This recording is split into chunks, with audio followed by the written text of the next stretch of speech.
September meeting of the Harrisburg Zoning Board. Okay. To my right is Vice Chair, Mr. Hobbs, James Hobbs. To my left are our solicitors, okay, Mike Perkosh and Connors. I'm going to turn over to Mike to read the rules. Okay. Thank you, Mr. Chairman Phipps. My name is Mike Pykosh. I am the solicitor for the Zoning Hearing Board for the City of Harrisburg. We have two items on the agenda this evening. I just want to make everybody aware that I'm going to introduce and we're going to take some sworn testimony today. So, and we have a court reporter. So I want to make sure that everybody knows that we don't want to talk over one another. We want to make sure that the court reporter has the opportunity to take an accurate record of everything that's said at this evening's meeting, in case there's an appeal. I'm going to introduce now the parties to this matter, but first we have Jeffrey Knight from the City of Harrisburg.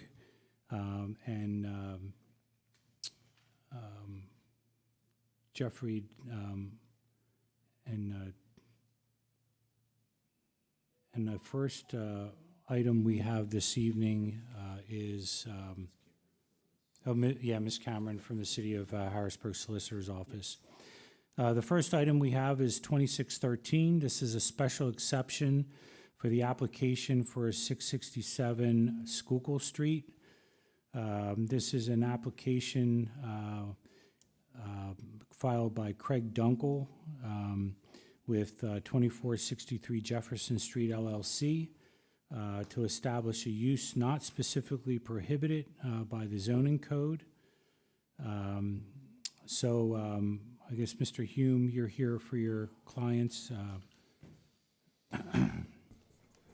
Yes, I am. Okay.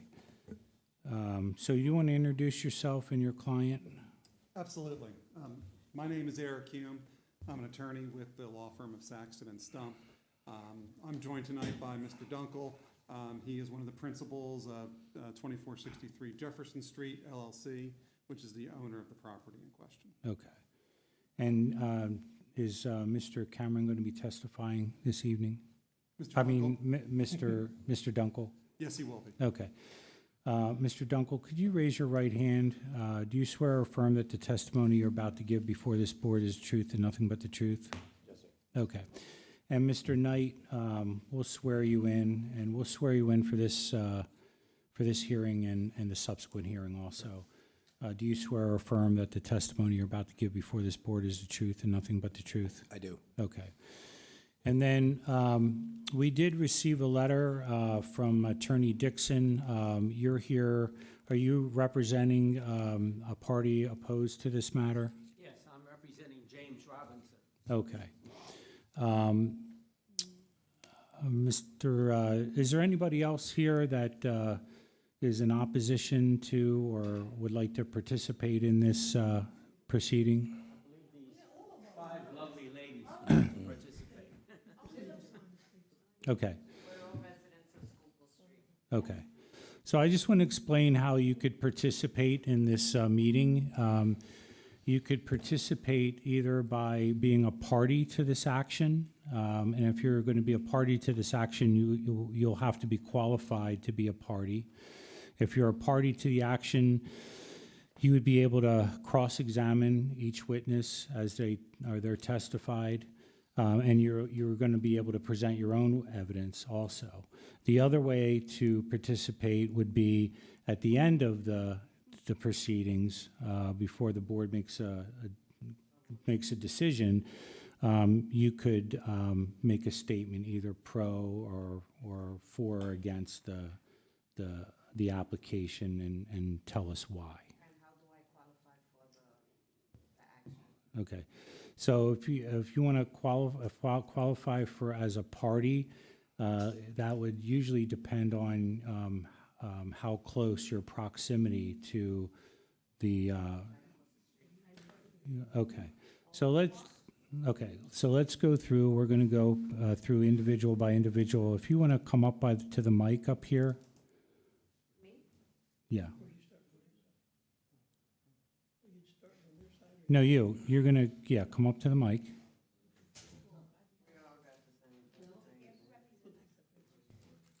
Okay.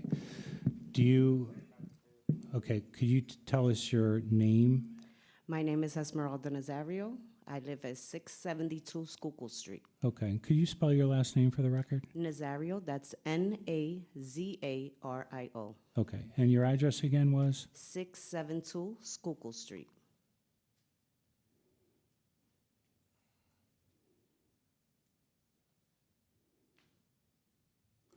Mr. Hume, do you have any objection to this participant being a party to the action? No objection. Okay.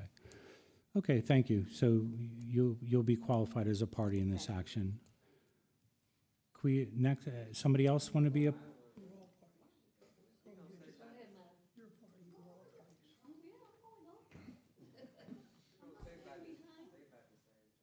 Okay, my name is Maddie Beasley. I live at 676 Schuylkill Street. 676? 676 Schuylkill. Schuylkill. Okay. Okay. Beasley? Beasley, Beasley. Okay. And then, Mr. Hume, any objection to Ms. Beasley being a party to this matter? No objection. Okay. Yes, ma'am. My name is Sherry Speaks. I live at 684 Schuylkill Street. And could you spell your last name, please? Speaks. Okay. Any objection, Mr. Hume? No objection. Okay. My name is Brenda Irvin, and I live at 674 Schuylkill Street.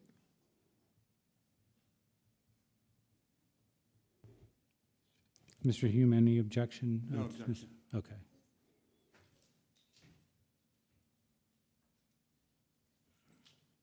My name is Noemi Nazario, and I live at 680 Schuylkill Street. Could you spell your last name? N-A-Z, as in zoo, A-R-I-O. And you said Norm. Noemi, N-U-E-M-I. And tell me your address again. 680 Schuylkill Street. 680 Schuylkill. Mr. Hume, any objection? No objection. Okay. And then, Mr. Dixon, your client is, My would name is you? James Robinson. Okay. I live at 2640 North Fish Street. I own the homes on Schuylkill Street.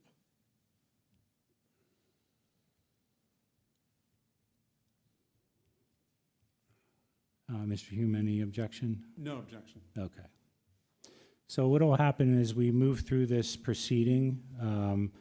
After Mr. Dunkel testifies, then each one of you will have an opportunity to ask questions as we go proceed through this matter, okay? All right. So I'm going to mark some exhibits that that we've already received of record, just to speed things up. I've marked as Exhibit B1, proof of publication. The time and place and particular nature of this matter was advertised in the Patriot News, which is a newspaper of general circulation.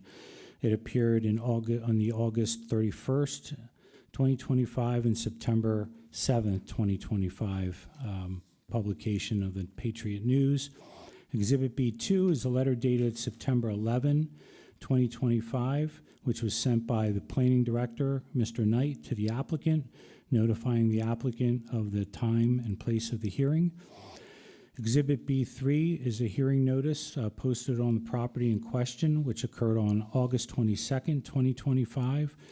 Board exhibit number 4 are the notification letters to the required neighbors and certificate of mailings. Exhibit number 5 is the application package with photos of the interior and exterior of the property, plans for the proposal, and a petition of community support for the proposal.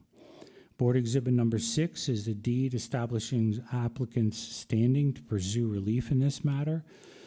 Board Exhibit number 7 is a letter of a nearby landlord and a tenant of a nearby property through council in opposition to this application. And that was the letter that was provided by Mr. Dixon, which we have as marked as Exhibit B7.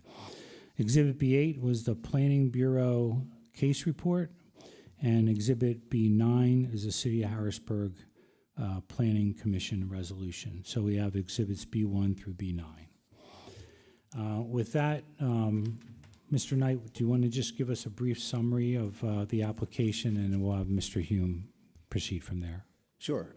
So the proposal for case number 2613 involves the establishment of a, I guess the best way to put it would be a truck washing station associated with a halal meat processing business. The applicants raised chickens in Western Pennsylvania per their testimony at the Planning Commission meeting, and are delivering them to a plant, I believe in New Jersey, on a fairly regular basis. And in doing so, they stop in Harrisburg to wash the truck between trips as is required by the halal processing regulations. And so when they first reached out, it was kind of hard to categorize exactly what this type of use would be. Is it part of a meat processing? Is it a car wash? And ultimately, I think in coordination with the applicants, we decided that this probably best fell under a use not specifically prohibited, because it kind of fell, I think, between some different uses. And so with that being said, they were required to file a special exception application for the proposed use. As outlined in the Planning Bureau report and the testimony at the Planning Commission meeting, the applicants will not actually have any live animals on site. I believe they'll be returning after the delivery of the chickens, so on their way back to Western PA. And so what this property will be used as is to wash down the trucks, and again, in coordination with the halal processing regulations, with food safe types of cleaning treatments and methods. The applicants have stated that they've gotten, I think, approval from the Department of Agriculture. However, we want to make sure that they're coordinating with all necessary agencies that may have some oversight into this. So that shows up in the one of the conditions of approval that was recommended by the Planning Bureau and adopted by the Planning Commission in their resolution. And that resolution included the resolution recommending the zoning hearing board approve the request with the following conditions. The applicant must secure necessary approvals from the city's health inspector, as well as any necessary approvals from the PA Department of Health and Department of Agriculture. The applicant must also coordinate with Capital Region Water to ascertain the most appropriate methods of collecting and treating water used on site. As noted, I believe they've gotten approval from the Department of Agriculture, but I'm not sure what city-specific regulations we may have, which is why we included those, the city health inspector. And then in relation to the CRW portion of that, we just want to make sure that any water is caught and appropriately treated before being sent back into the storm sewer system. And I can confirm that I've received calls from CRW about this, so the applicants have begun their coordination with that agency. The condition number 2 was all operations associated with the business must occur indoors. If outdoor cleaning or other licenses or other operations not included in the current proposal are observed, the mercantile license will be revoked.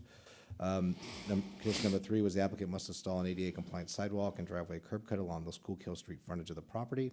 During the Planning Commission testimony, we had some discussion about whether that condition could be deferred to such time in the future as when the adjacent property to the west specifically will be developed.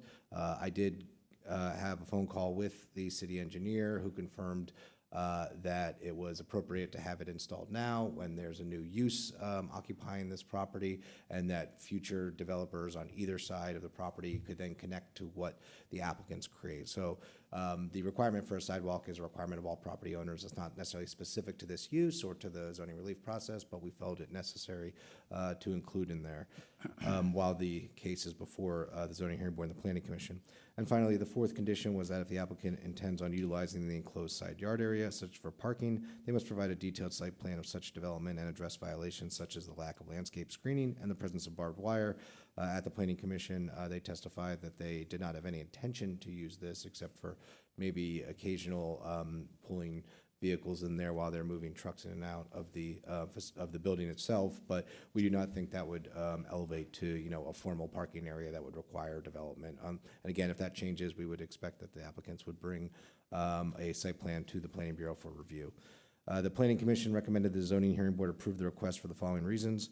Property is located in a mixed-use corridor with nearby commercial, industrial, institutional, and residential uses, and thus the proposed use would not have an adverse impact on the neighborhood. As outlined in the case report, while there may be some concerns about animal waste, odors, or noise from the operations associated with the business, which was written prior to the Planning Commission meeting, none appear to be more substantive than would occupy other by right uses in the INS district, and most issues could be satisfactorily addressed through on-site measures or operational safeguards. And finally, the property has limited utility, featuring only a simple industrial building and an enclosed overgrown lot with no other improvements. As such, the property appears designed more to accommodate uses similar to that proposed by the applicant and less to accommodate uses permitted by right in the INS district. Okay. Thank you, Mr. Knight. Mr. Hume, do you want to proceed with your case?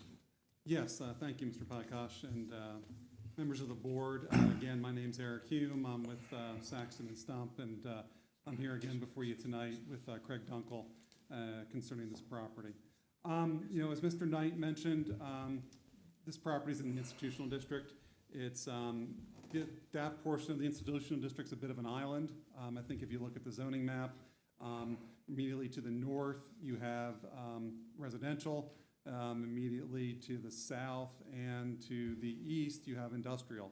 And this site kind of reflects that industrial nature of the area, because if you look at the building on our block, all the buildings there are, for the most part, are this industrial-looking, concrete structures. So, what we're asking for approval to do tonight is to have this as a facility for the washing of trucks and cages associated with a halal chicken operation.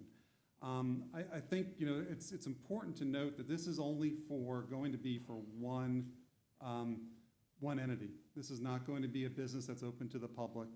It would not be a business that anyone from going to the farm show, for example, can come and just bring their vehicle there and get it washed. This would just be for a single operator related to their operation. The trucks will enter the property, they'll go indoors, the truck and the cages will be washed, and then they'll depart. As Mr. Knight indicated, there was some discussion about this, and ultimately he determined that this is not a use that falls under any use defined under the zoning ordinance. So as a result, that's why we're here tonight. Your zoning ordinance provides that we can seek special exception approval for a use that's not otherwise prohibited. I know Mr. Pykosh will explain the law to you, but one thing I'll note is that this is a special exception. This is something that is generally permitted under the ordinance, as long as we meet the objective criteria, which I believe through our application and through Mr. Dunkel's testimony we will. At that point then, it's up to any objectors to prove by substantial evidence that this use would be harmful above and beyond this use that would typically be seen with a use like this. So with that, what I'd like to do is have Mr. Dunkel testify at this time. Sure. Okay. So, Mr. Dunkel, can you please state your name and address for the record, please? Craig Dunkel, 1370 East Lisburn Road, Mechanicsburg, PA, 17055. And what's your connection to the property? I am the managing member of the ownership entity. And that's 2463 Jefferson Street? That is correct. Okay. Would you be the operator on this property? No. Okay. So you'd be leasing this property? Correct. Okay. I'm going to show you, this is my only exhibit for the night besides our application. I believe, how would you like to have this marked, Mr. Pykosh? Applicant 1? A1, yeah. A1, okay. So we'll mark this A1.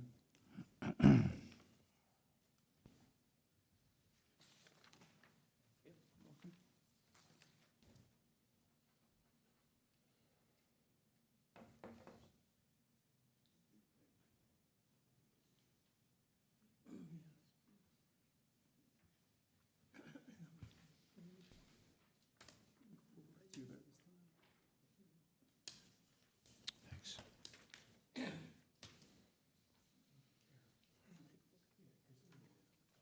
Okay.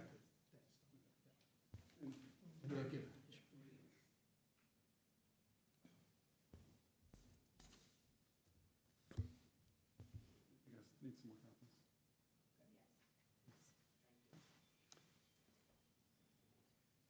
Okay, Mr. Dunkel, I've presented to you what's been marked as applicant exhibit 1. Can you identify that?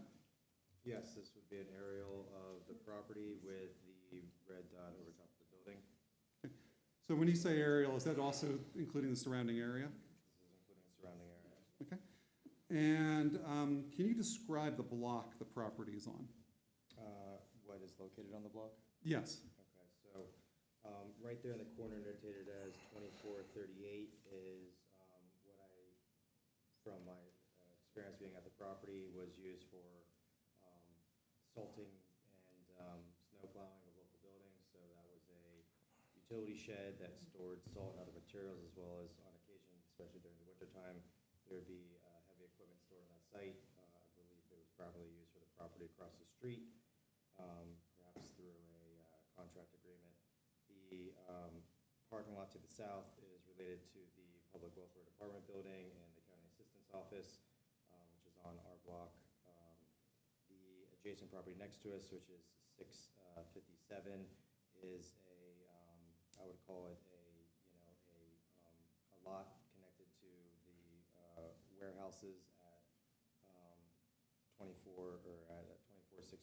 Jefferson and 655 as it's located on here, where there are 2 auto body shops currently at the property. And then there is it's mixed use, so there is some apartments on the corner of Jefferson and Schuylkill. Directly to the south of that is a single family domicile at 2445. And then, where those 2 shipping containers are is, I guess, the access drive to the lot is utilized with Jefferson Street, Friends Auto.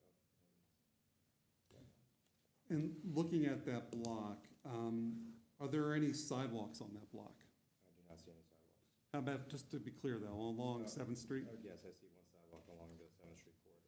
Okay, but there's on the block that the property is located on, there's no sidewalk at all, is that correct? Along Schuylkill? That is accurate. Okay. How about along Oxford Street I do not see any sidewalks along Oxford Street. or Jefferson? I do not see any sidewalks along Jefferson Street. Okay. Do you own any other land on this block? I do. Okay. And just can you roughly describe to the board which other properties you own?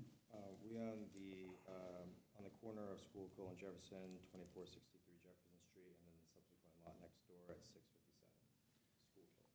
So just to be clear, you own from this property all the way to Jefferson? That's accurate. Okay. Looking at the broader area, can you describe the area to the north of this block? The area to the north of this block is a set of, I would say, single-family attached and detached single-family homes. How about to the east? To the east would be I guess, office building parking lot for the state. Okay. How about to the south?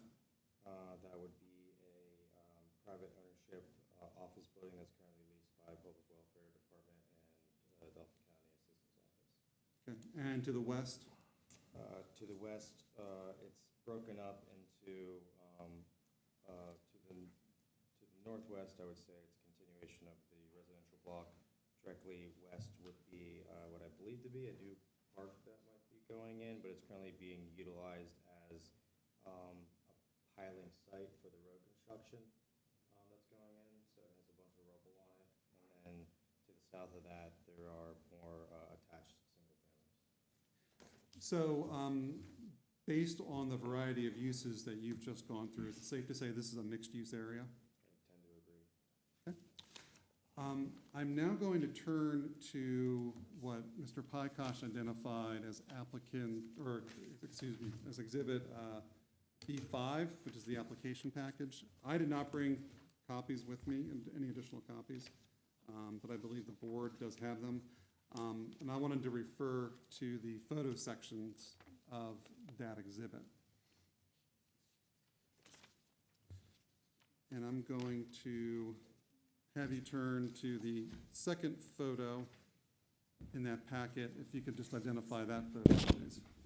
That would be a photo of the building and the fence lot, and what seems to be a trailer parked in the fence lot area. Can you just describe the building? The building is approximately, 3,500 to 4,000 square feet block building, consisting of 3 roll-up doors, 1 side entrance door, high industrial style windows, flat style rubber roof, and industrial gas hookups to the front of the facility. And next to the building is a fenced-in area? Correct. Let's start with the portion of the building facing Schuylkill Street. What points of access to the building are there? There are 2 driveways that enter into the 2 garage doors, roll-up doors that open. Are there any, like pedestrian doors on that side of the building? There are not. Okay. And, you mentioned that there are some driveways. I believe you had indicated in the application there's approximately 8 to 10 parking spaces in the front of the building? That's correct. Okay. And in terms of the fenced-in area that you just mentioned, are you proposing to use that at all as part of this application? I would only say that it would be for circulation out the side door, temporary parking while they pull the vehicles out, and then exit out the fenced gateway. I'm going to have you go to the next photo, and again, if you could just identify that. That is the front of the building. There is a dumpster that came with the building that seems to fill up with trash. Quite often, we do take it out, but the tenant will take responsibility of that. You, again, have the front facade of the building, you have the 2 roll doors, and you have a industrial style window. I'm going to have you turn to the next photo, and can you identify this one? That would be a photo showing the front right-hand side garage entrance bay and the enclosed gate for the entrance to the fence lot. Okay. I'm going to turn to the next photo, if you could identify that. That would be an interior photo of looking at the building, the right-hand side. Clearly, you would be standing looking out towards Schuylkill Street on the left-hand side. That would be the garage entrance door and the man door to the left-hand side, as well as a small office space. As I'm looking at that photo, Mr. Dunkel, do you know what that item is on the floor in the lower left? Yeah, there are 2 floor drains, I believe, in that space located there. And I'm going to go to the next photo. Let me just hold this up for the board so you can see which one I'm talking about. If you can identify this photo, please. That would be the same side of the building, which shows the 2 man doors, which would enter the fenced parking area, as well as the side roll-up door that would enter the fenced parking area, and then that's a better depiction of the 2 floor drains. And I'm showing you the next photo. I'm assuming that, if you just identify that for the board. Yeah, I would say that's a very rudimentary garage-style bathroom for its previous use. Okay. And the next photo, The next photo would be, if you're looking at the building, the left-hand side, but inside the building facing Schuylkill Street, the right-hand side of the building, you can see a depiction of the industrial-style windows, which are boarded and enclosed. There actually is an interior roll-up door that you see above it, the lights, the industrial heating system.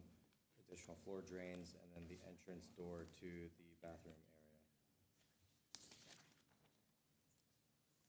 And finally, I'm going to show you the last photo that was attached to the application. If you could identify that, please. That would be a photo of the small office space that's located inside of the building, which would be if you're facing Schuylkill Street on the left-hand side. Do you know when this building was constructed?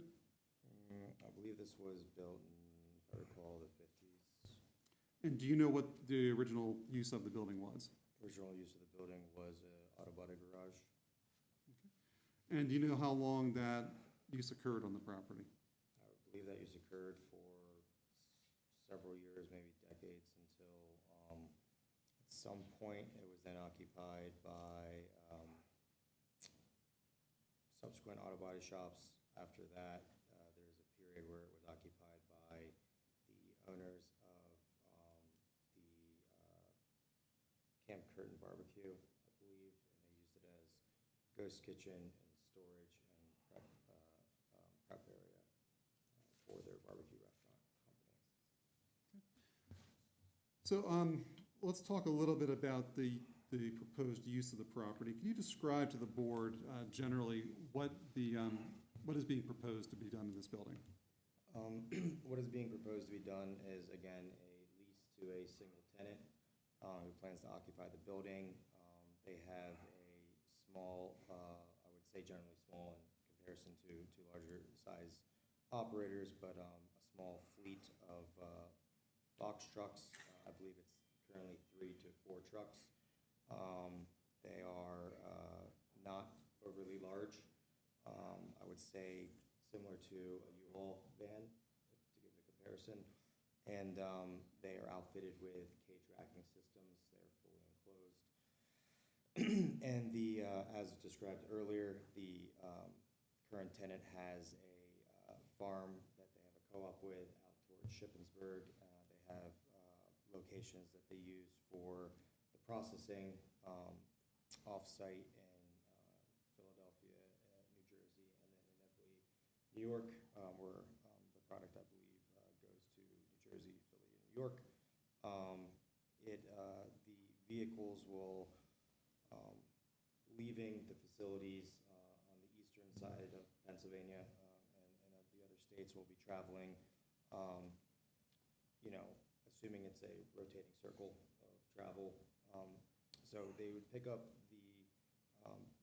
the chickens, they would take them to the processing center, and then on the way back, we would be considered a midway point because they have to deliver the chickens in a fashion that is extremely clean, and so that's where they would come in, and they would, similar to, if you guys have ever been in a commercial kitchen where you have a automated dishwasher. This is slightly larger than that.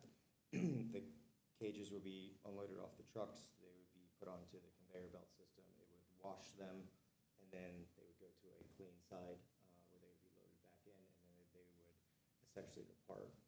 If there was a necessity to wash down, the interior of the enclosed cab, they have the process of, washing down the cages as well as the vehicle, so that once they pick up and again, they have the special process, or however they get the free-range chickens, they come in extremely clean, they go to the processing facility to be blessed, and then to be processed, and then that cycle continues. I would say that this wouldn't be a daily operation. I would say it would be, maybe once a week, maybe twice a week. It's not 24 hours a day. It's typically 2 to 3, perhaps 3 to 4 days a week that they would be running this circuit. So let's get a little bit more detail about some of the items you just discussed. So first, starting with the washing. So the primary activity in there is going to be washing the cages, correct? Yeah, to give you a better depiction, is approximately it's about a 2-foot by 3-foot plastic cage that's approximately maybe about 12 inches tall. That houses the chickens, the halal chickens. Those would be clearly empty on the way back to the farm prior to picking up, the product, and the cages, in this case, they're blue plastic cages that go through a dishwashing system. Best way for me to explain it. And then they are put to a clean side of the, if the facility was set up, they would likely have the right-hand side be the cleaning conveyor belt side, and then the left-hand side being the clean side where they would load them back into the truck for departure. So this dishwashing apparatus that would be cleaning the cages, is that self-contained? Yes. So it's not going to be spraying water everywhere, it's going to be, all the water cleaning is going to be inside the dishwasher? Yeah, just like you would expect at any restaurant, you're not getting, the entire space that the dishwasher in isn't making the entire space wet. It self-contains, washes it, runs it through a drying cycle, and then it would exit the machine dry and then loaded to the other side of the facility for stacking and then eventual loading. And then you had referenced that there may be some occasions where they need to clean the trucks themselves? Yes, I would say that, because it is an enclosed space, they have the necessary, I guess, machinery or tools or, I guess, pressure washing systems to wash down and clean up the vehicles. Again, the halal chicken process, which I've learned from speaking with this tenant, is a extremely clean process that they have to require for them to be considered halal. So it's extremely clean, they run it through, everything's dried, and then they would leave the location, and then prior to being processed, they are blessed. And all these cleaning operations would occur while the garage doors are down? That is correct. And do you know what type of cleaners they'll be using? Food safe detergents and cleaners used for any retail style commercial type of cleaning process. Used, from dishwashers that are used in any restaurant that you would, go eat your food at. So. And talking about the trucks, will any tractor trailers be coming to the site? No, So these would just be box trucks? that is correct. And they are trucks that can fit inside the building? That is correct. And you had indicated this tenant has a fleet of 3 or 4 trucks? That is accurate. And how many times per week do you expect a truck to come to the property? It all depends. It could be once a week, twice a week. They said it was not going to be a daily operation because, again, they are passing through. We are similar to a way station. And just to be clear, are any live chickens ever going to be entering the property? No, Are any chickens going to be processed in the property? no, And will any employees be based there permanently? no. So when will employees be there? They'll be with the driver and the passenger. Okay, so only when the trucks are there will an employee be there? That's accurate. Will this use be generating any pedestrian traffic? No. As part of this use, will any exterior work be done to the property? I mean, they are responsible for maintaining the property and maintaining the interior and exterior of the property. So I would hope that they would get it cleaned up, and well, they plan to clean and improve the interior and the exterior of the property, maintain it, so to speak. Cut the grass, take down any vegetation, those types of things. And what interior work do you anticipate they would have to do? I would just say the assemblage of the equipment inside the building. And will your tenant be taking measures to limit odors, runoff, and noise from the property? Yeah, I would say absolutely. Okay. So I want to read you briefly a list of uses that are permitted in the institutional zone. Business services, childcare centers, emergency medical treatment centers, garden centers, hospitals, medical offices, and testing centers. Do you believe this building is appropriate for any of those uses? No, Okay. Do you believe this use will be more or less intensive in external impacts when compared to those uses? substantially less impactful. And why do you think that? I mean, well, for example, hospital, ambulance drop-off, I mean, that could be an extreme use. And again, you do not anticipate this use to be used every day? I do not. And will this facility be available to anyone besides your tenant? They will only be available to this tenant. So if I want to bring my truck in, I can't come bring it in to wash there? It is a private lease in a private space. Will You or your tenant obtain all necessary permits and inspections from the Pennsylvania Department of Health? Yes, we've already started the process, and we already received our permit from the Department of Environmental Protection. Okay. How about Department of Agriculture? Oh, excuse me, Department of Agriculture. Okay. And how about the City Health Inspector? He's more than welcome, and I assume he will be coming out once the facility is at the point where it would be appropriate for him to do his inspection. Have you had any discussions with Capital Region Water about this project? Yes, we have.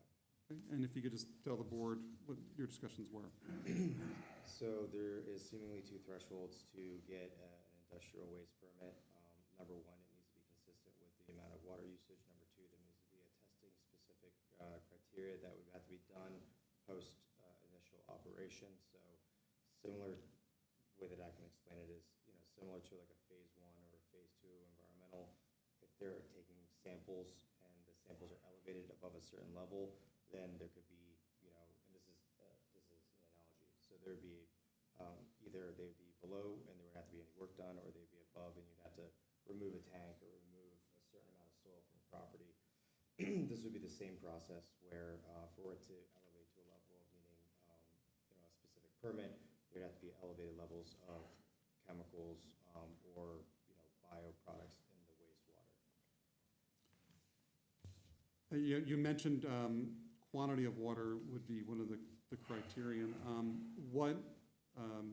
Do you believe that this use would trigger an industrial permit for the amount of water used? I can't necessarily speculate on that, but I do have some understanding of wastewater for breweries, which is similar, which will have other biochemicals in them. I also own and operate a brewery, so just so happen to understand a little bit about that. So, a brewery can use anywhere from like 50,000 to 100,000 gallons based on a 10,000 square foot building. This is a fraction of that. This is about a 4,000 square foot building, and they use substantially more water. Based on my calculations and in-depth research of this, they could probably be using somewhere from 20,000 gallons to maybe 30,000 gallons a month, based on the number of crates that they'd be bringing through the building. And again, these systems that they get for this industry typically have a post-treatment water recycling system filtered, and then post that, then it would then hit the public sanitary system, which again, we're more than happy to have Capital Region Water do the testing at that point in time. Does this facility currently have public water, sewer, and electric service? That is correct. Okay. And you'll be utilizing those existing utilities? That is correct.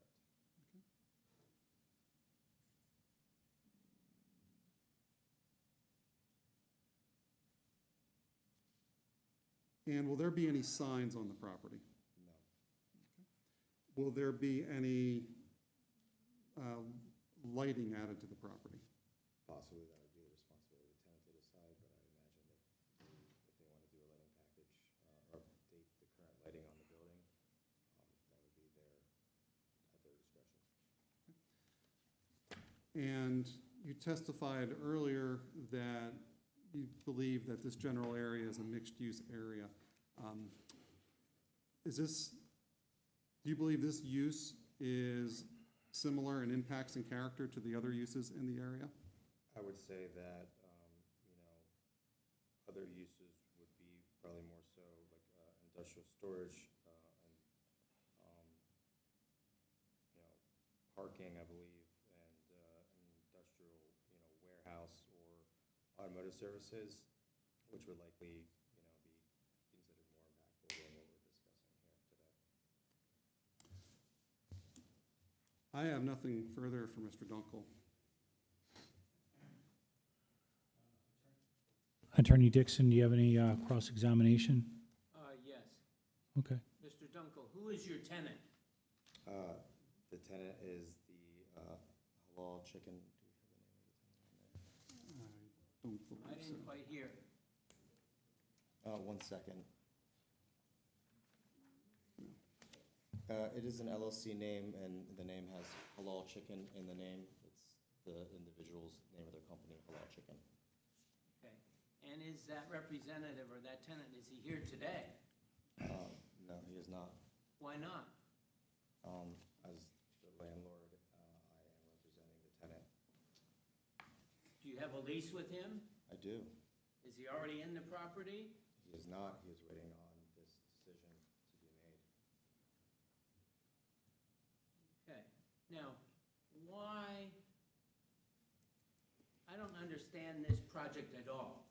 You're taking chickens from Western PA, you're shipping them to Jersey to be butchered, I imagine, and then the trucks are coming back, and before they're going to be returned to Western PA, they're washed in Harrisburg?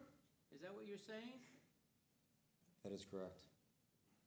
And why would they possibly be washed in Harrisburg? Why wouldn't they be washed out in the country somewhere? There's a lot of country around Harrisburg. I guess the rent is affordable.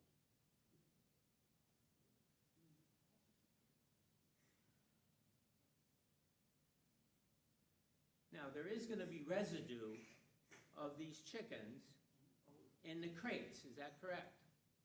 I believe that would be speculation. And there is gonna be residue of the chickens in the truck, is that correct?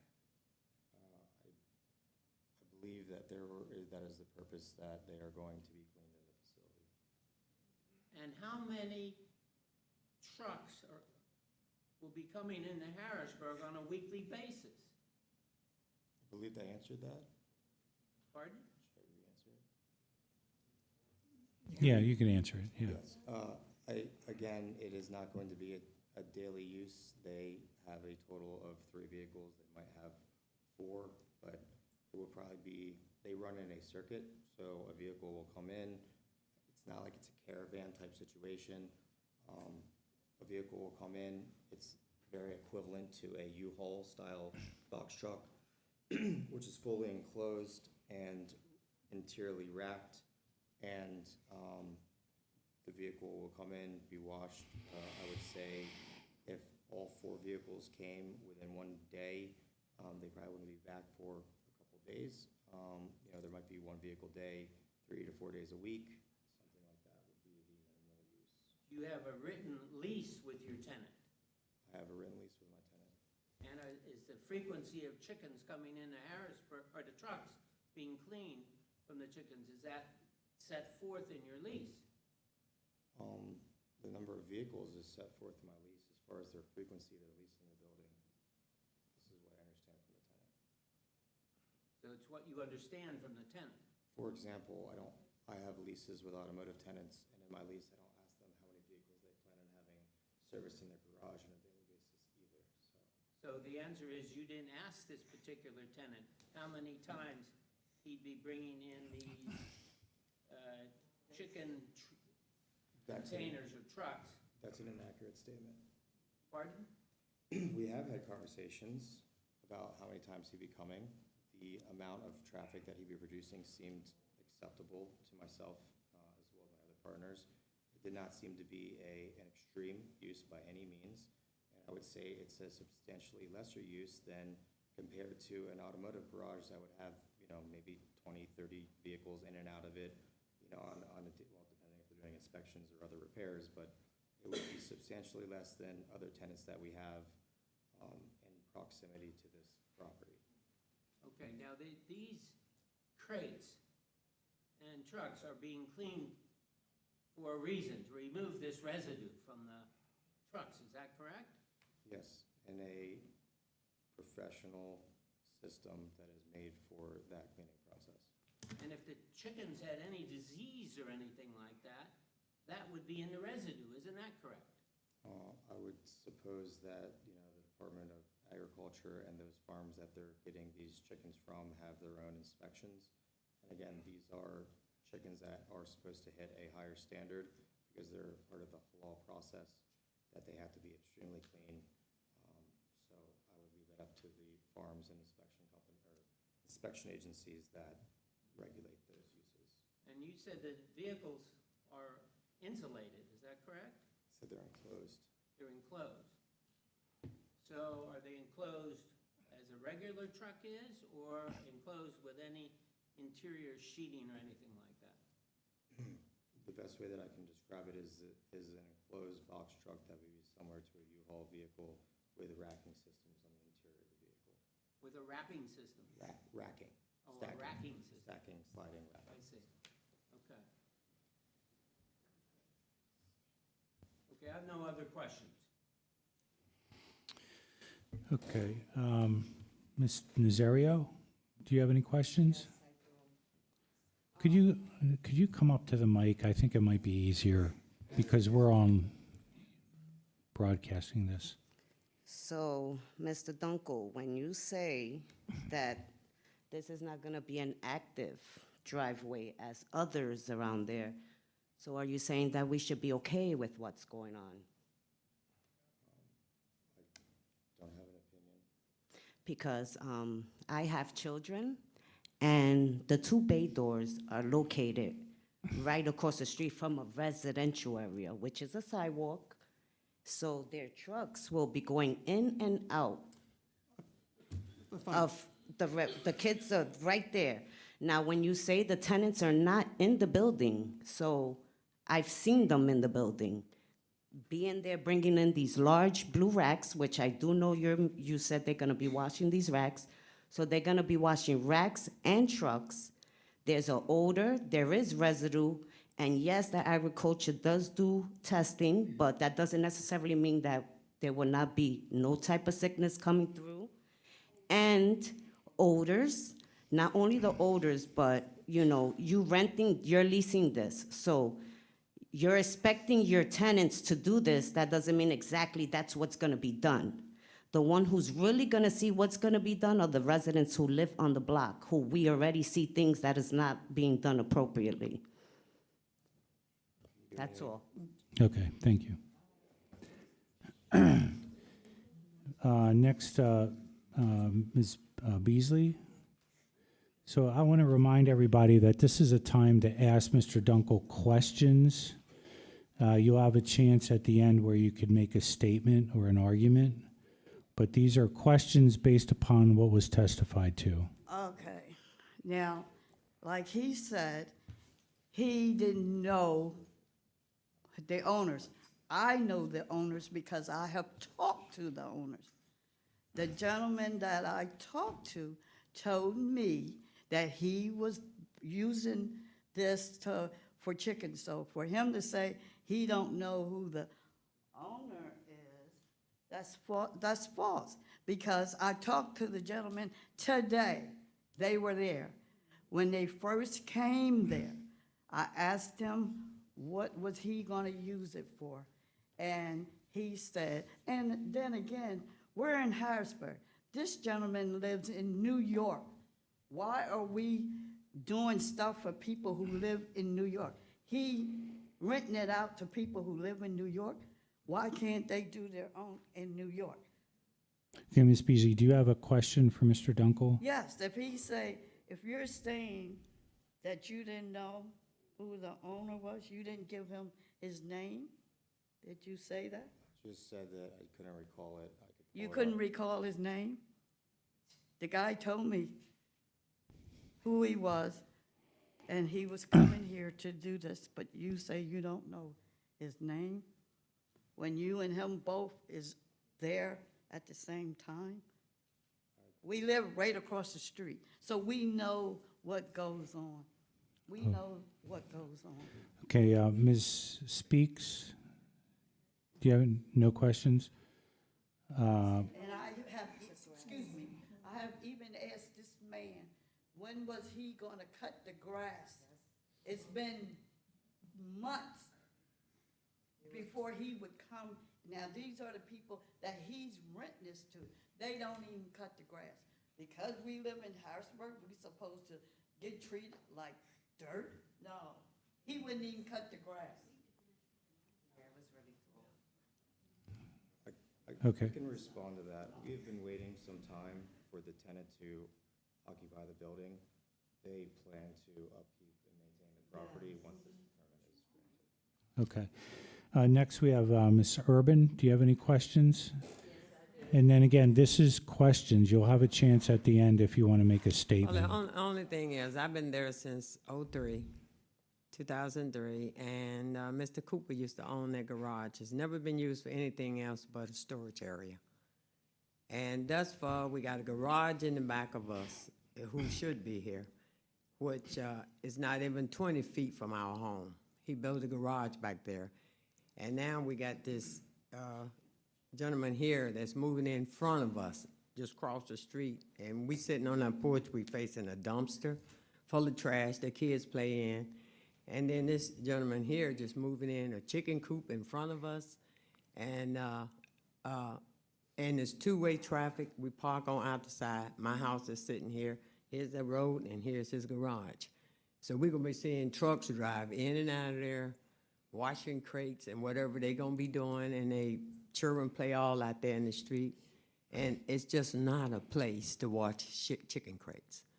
You know what I mean? It's residential. It's never been used for nothing but storage. Mr. Cooper just retired that owned Camp Hill barbecue pit. He never used that for anything but storage. Okay. Do you I'm have not any, saying what he should do or not do, but it's Do you- right in our front door. okay. Do you have any questions for Mr. Dunkel? Not really, Okay. because I think it's horrible what they're gonna be doing there. Okay, thank you. And then, Ms. Nazario? No questions? Okay. Does the board have any questions of Mr. Dunkel? I have a question. You're represented by counsel, right? Yes.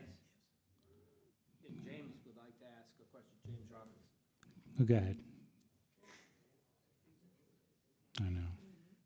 You know, I don't know you or whatever, but I do know that usually in your lease, you have everything set up and know exactly what's going on. You stated that these trucks may come in maybe 2 a day, 3 a day. You don't know exactly. They can come in many more than 2 or 3 a day, I'm sure of that. And then number 2 is, just like they were saying about the grass and whatever, the owner is responsible for the grass. It's not the people that are moving in. So that's another one there. And then as we have a lot of kids in the area, in fact, we have a playground just right in back of the house that they use at all times. And that is really bad for this to come in and work out like this. Okay? Okay, thank you. I'm happy to address a couple things there. Sure. So this lease was initially drafted in February. We're now sitting in September. So I apologize if I don't recall everything that was drafted. At least our leases are relatively succinct. And as far as, you know, they only have 3 to 4 trucks. The full loop from New York to New Jersey to Philly through Harrisburg to Shippensburg, where the farm is located, is a full day's drive. So I would say it would be almost impossible for them to do multiple trips in one day. Okay. Does anybody on the board have any questions of Mr. Dunkel? Mr. Hobbs, do you have any? Good evening. First question, actually, for Mr. Knight. So what is on the city records in terms of the prior use for this particular parcel? I think when I looked back through the property history, I didn't really see much in terms of past uses. I think the residents had noted that the Camp Curtin Barbecue, which is located a little bit of ways on North Sixth Street, was using it for incidental storage. In that case, there wouldn't have been like a mercantile permit for something there. So off the top of my head, I can't recall there being an active mercantile permit for the property, at least, and one, not one in recent years too. There might have been an older one, like 15 years or so ago, but nothing recent as far as an active mercantile permit. Okay. And nothing regarding the, I guess, the original use for this building? No, the county records indicate the property was, or the building was constructed in 1950, and we definitely wouldn't have records back that far. Okay, alrighty, thank you. Mr. Dunkel, I do have a few questions for you. You mentioned the U-Haul style box trucks. So when I think about U-Haul trucks, I know they come in different sizes. Do you have a thought on what size these box trucks are? Like if it's more like, you know, the 10-foot trucks or the larger ones like the 17-foot trucks? Do you have any estimate? They're probably of the slightly larger size. It's not, you know, I would say it was a 20, maybe 20-foot box.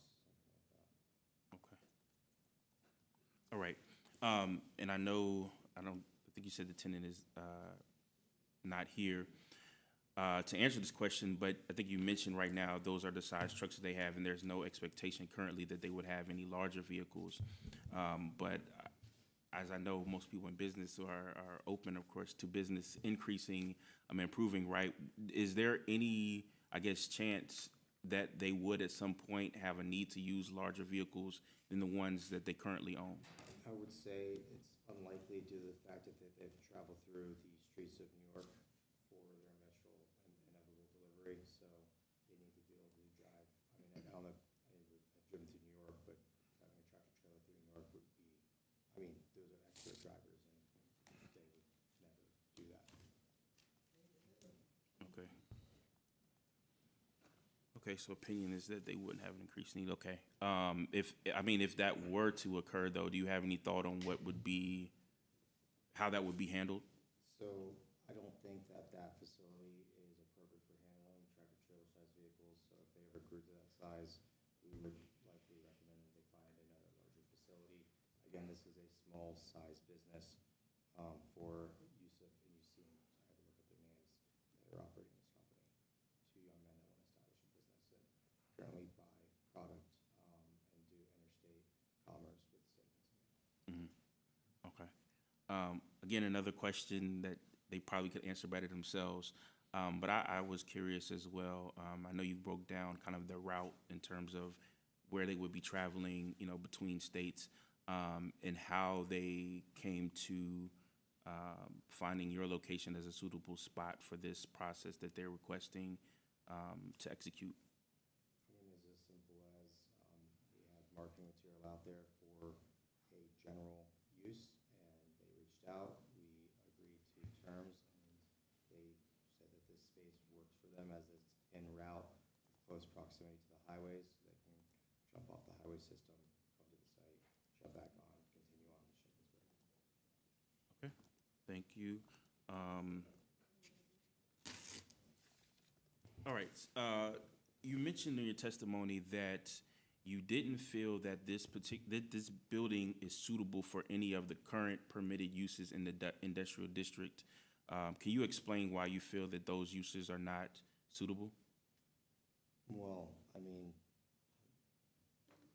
If I may, just Mr. Hobbs, you said industrial. I believe this is in the institutional district. I'm sorry, institutional district. Institutional district is extremely limited. I was always a little bit confused by the island of zoning that was given to this specific block only. And it is neither zoned residential or industrial, it is zoned institutional. However, the style of building on the property lends itself to a warehouse or garage style use. Okay, so just basically the current, I guess, layout of the building, you just feel is not suitable, makes it not suitable for the permitted uses? That's correct. Okay. Has there ever been any interest from anyone that was looking to use it, in alignment with the permitted uses? No, it's very limited. Okay.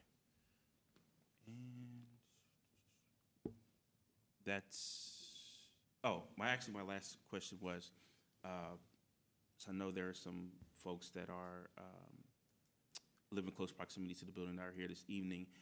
Have you spoken with anyone else in that general area, in terms of residents that are in, I guess, support of this project? We have spoken with, local residents and tenants that are in and around our property often. We've had questions of, what are you planning to go in there? I've sat down and explained it to them and answered all the questions, and, I would assume that if they had a concern, there'd be more people here today. Okay, but nothing specific that you have, like, documented or any record of anything of that nature? No more than what I was required to do. Okay. All right, that's all I have for now. Thank you. Good evening, everyone. So Hobbs covered a few of the questions I was going to ask, but I'm going to cover a lot of notes. Let's go back to you had a tenant, constructed a lease, and I'm gonna go back to the owner of the properties that are opposite where this is going to be, where your building is. When you said you talked from this, you basically show them an image of here's what I'm gonna require in the lease, so that the person who's leasing this knows what's gonna be expected of them. Did you review that with the people, with the properties that are basically on Schuylkill Street? I'm gonna ask you that. I'm not walking around with a copy of the lease where I'm gonna pull it out and walk them through it, nor would, I think most individuals in this given situation. So for those that, when I was at the property, I have been there, over time doing some general cleanup and, meeting the water company out there, meeting the gas company out there, if anybody that approached me to ask what it's, gonna be, I would explain to them the use, I would say, it's very similar to a commercial dishwashing system, and they would, not have too many more questions after that. Let's see. Sometimes I say talk plain, and when we speak to people, talk plain and straight, that way you can understand it. But do you understand the anxiety by not sitting down clearly, it's been raised by the people surrounding this property, the anxiety levels that they have, because they don't, in their mind, how do you picture the business? And how that business is going to affect how I live, and the association with that area. It sometimes gives coloring, necessary coloring. And without that coloring, then everybody can roll their own, think what they want. And you're trying to, you're selling like special exception. You're in sales business at that point. You're trying to sell why you want that tenant there, and that what that tenant's going to do, the types of business that tenant's going to be associated with, will not adversely affect them. You're playing to their fears. You've got to put that information out. I know you said you did what you minimally had to, but do you understand the nature of the question where that would help in selling your point of view? Yes, I do fully realize that now. I'm not in the business of going out and getting special exceptions. Would be my first special exception for this type of use for this type of building in the city. So going forward, I think it's a great recommendation, and be happy to do more outreach if there is. That's my first set of questions. Second, and again, you said you reached out to CRW and a pet peeve with a pet association with them, and you're the washing process, the chemicals that are being used, are they going to be recycled into the sewage system, or are they going to go through some type of special filtering agent before being added into our sewage system? I think that's a CSO system, consolidated system there. Yes, so my general understanding of the system, and in conversations with them, is that these commercial industrial systems, because of the use, they work in the parameters where they want to be as safe and compliant with as many regulations as you expect them to be. And there is a pre-treatment system, filtering system, and I'm sure, a chemical dilution system that occurs that would eliminate, any type of, or significantly reduce the amount of any type of biological agent that would be a product of this process. So, pre-treatment before hitting the public sewer systems. Speaking with Calvert Region in this specific zoning district, they did say that their current system is well and adequate in handling this type of treatment. Other areas in the city, they said that it could be a higher general concern, but this specific area is, I guess, an upgraded facility. Add on to that, you said the water or the refuge stuff, will it be tested? Will you require the tenant to basically perform monthly testing, making sure that it stays at a level that's acceptable? Because again, you're gonna get a permit for it, but what happens, in hypothetical, what happens when this month, the water is above that threshold? What will you do as the owner of the property, or you're leasing it? Is there some triggering mechanism that says, hey, Mr. Tenant, you just exceeded the limits you're allowed to have? So, cease and desist, or what?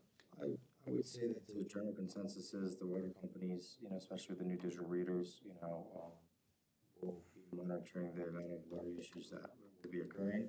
And clearly, between the city and state health inspectors, if they want to do periodic inspections, I mean, they're more than happy to do so. We're not trying to hide anything here. We were trying to abide by the regulations that are in place by these entities. Okay, but there's nothing in the lease for the tenant that says, hey, you need to make sure, because the refuge, you need to provide some type of monthly testing, some statistics back to me, so making sure that I'm in compliant with city requirements, EPA requirements, state requirements. There is language in the lease that does specify that they have to be, everything that they do has to be within the municipal, city, and state requirements, or any other government entities, which clearly they agree to comply with. I'm thinking of an exception. What happens when that exception meter goes off saying this is above? What do you do as the property owner? Do you know, again, will the notification, well, your property owner, notification is gonna come to you. How do you basically will handle that? So the tenant will be setting up their, billing systems and will have the responsibilities. So that will be going to them. It will be monitored, I imagine, by the Capital Region Water. There is an amendment that would be proposed to say that we can periodically request usage levels, and we're happy to include that in an amendment to the lease. Water company gives you consumptions, but again, in this area, sometimes they look at lead, the amount of lead basically coming back, and any type of bio, and they do have the bio reports, because I can see those monthly, but again, I'm really asking you, if that comes back to you, what will your action be? Well, they will have to comply, and if there's an additional filtration system, that they need to acquire, then it would be, it would be something that we would take on as landlords to say, you need to be compliant with, all, municipal, local, and state regulations for any type of byproduct that's released into the sewer system. But again, this is a public sanitary system, which we've had, again, multiple calls with them, and they said that this isn't something that on their spectrum is a general concern, but if the levels were to, again, post-treatment, be above the actual levels, then clearly we would be out of compliance. So again, we can, be stewards to that process, make sure that they are compliant. And again, the required testing will be. And in the lease that you're putting out there, there's no, the enforcement piece, there's no out of compliance notice to quit type of clause that would go into effect, which would effectively shut that business down until. So we do have that. So if they're not in compliance with these regulations, there is a breach of the lease and there's a notice to quit, so it's not a problem.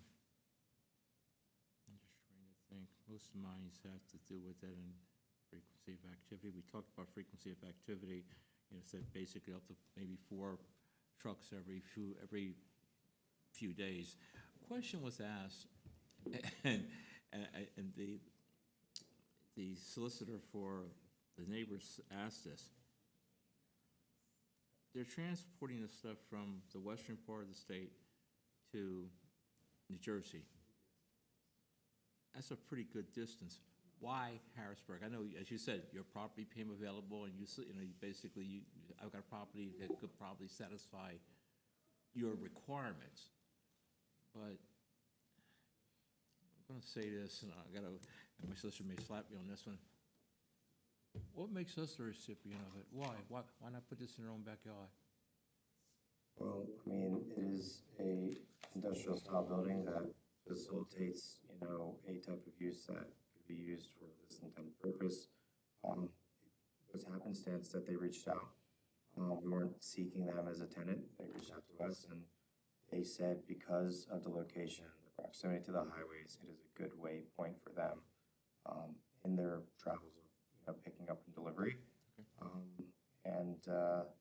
I guess to accommodate the size that they need, which is not substantial. We're not talking about a 100,000 square foot building. We're talking about relatively, I would say on the scale of commercial use, a lower usage size building of 4,000 square feet that accommodates, the size of the company, which is a small family-owned business.